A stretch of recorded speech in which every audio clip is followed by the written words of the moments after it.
Hey, what's up guys, NBA Chat 120 here, back with another software review.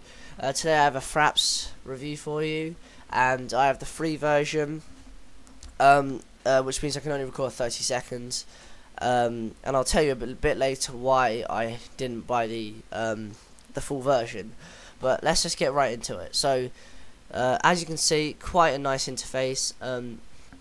This is the latest version of Fraps.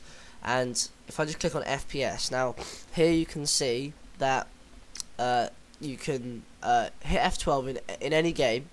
In either four of those corners you see here, 1, 2, 3, 4, you can bring up the frames per second that your game is currently running at, which is really useful for kind of benchmarking and just seeing how well your computer is keeping up with the game that you're playing. Now, taking that, putting it into this. Now, benchmarking is really useful for a couple of reasons. Now, what benchmarking does is, say I'm in a game and I want to benchmark 4 graphics cards doing the exact same sequence in the game.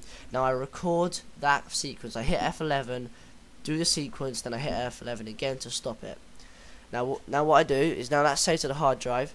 I put my first graphics card that I want to test in, and then I run this benchmark on it, and I see how well the frames per second do.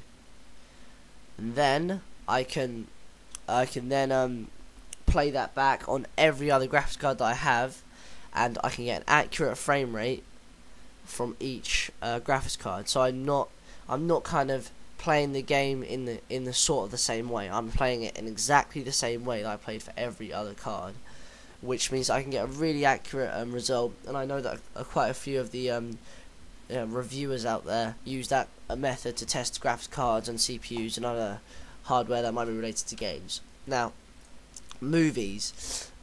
Movies is basically video capture. It's what most people use this software for. So, really simple to use. You're in a game, you hit F9, and you can capture your video to your hard drive. You hit F9 again, and it stops it.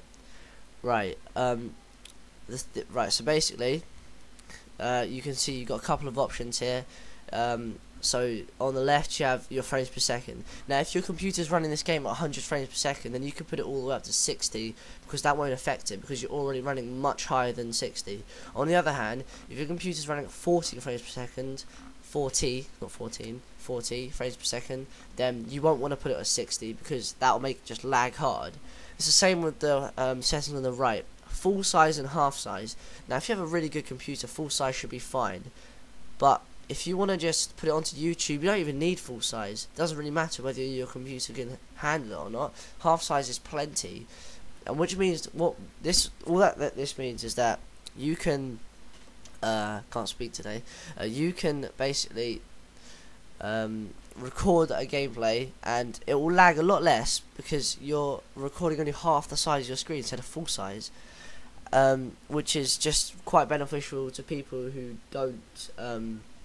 firstly don't want to record in full size and don't have the power to record in full size.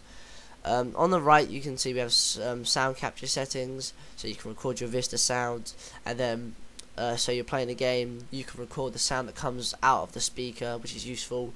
And then if you want to commentate over it or something like that, you can record the external sound that's coming from your mic or something like that. And then force lossless RGB capture is basically it ups the quality that it records in, but this also drops your frame rate even more. So I tried both ways, and I really didn't see any major difference. So I just recommend leaving that off if you were going to use that. And lastly, we have screenshots. Now, screenshots, basically you hit F10 in a game, it takes a nice professional screenshot in an image format of your choice, so BMP, JPEG, or only registered users, so I can only use BMP at the moment. You can also include the frame rate in your screenshots, and you can actually tell it to keep screenshotting. So if I run a screenshot every 30 seconds, so put that in, and then every 30 seconds I take another screenshot, another screenshot, another screenshot, and it just keeps saving them to my hard drive, which is quite useful if you're putting together a review and you want to put a couple of pictures in there. That's very useful. So basically, this whole program is amazing. If you want to put together a review, you can put benchmarks in there, you can put videos in there, and then you can put screenshots in there. But now I'll tell you why I don't like this program. And the reason why I'd rather get an external capture card than use this, for two reasons. Firstly, this makes your computer lag quite a bit. So if you're running at a nice smooth 60 frames per second, that will probably drop to about 40 once you start using Fraps, which is fine for people who have great PCs. I mean, I'm not saying that I can't do it, because I can, but what I'm thinking about is future-proofing my recording. So if when Crysis 2 comes out, that's going to be quite strenuous on my PC.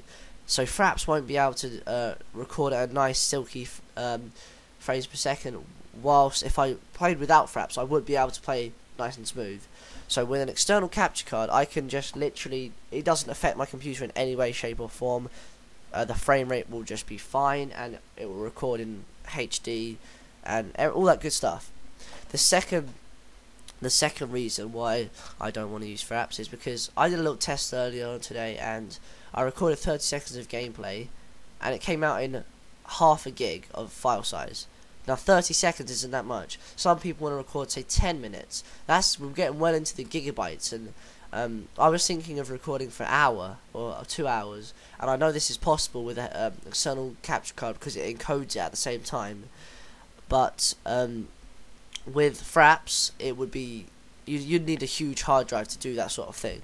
So those are my two main concerns for Fraps. But if I just want to do a quick 2-minute gameplay, Fraps would be it. You know, I would definitely use Fraps, because the thing with Fraps is just a lot easier to use. Now, external capture cards are great once you got them set up, but they're not so easy to use, and they're harder to set up. Plus, they're a lot more expensive. I think capture cards are £160. Fraps, you can pick it up for £30. So it's a really good deal if you were interested in recording your gameplay. So I hope this review helped. I'm probably going to rate this. I'd probably rate it, an 8.5 out of 10, because most people won't kind of agree on the issues that I've kind of raised. I think most people just think this is a fine program, and it is. It's perfect for basically everything. I just wish that the file sizes could be encoded a bit smaller on the fly, and that it didn't make your computer lag so much. But other than that, I hope you enjoyed this review. Sorry, and please don't forget to rate, comment, and subscribe, because it does help my channel go bigger and bigger and get more popular, which I want. So yeah, see you guys next time, and peace.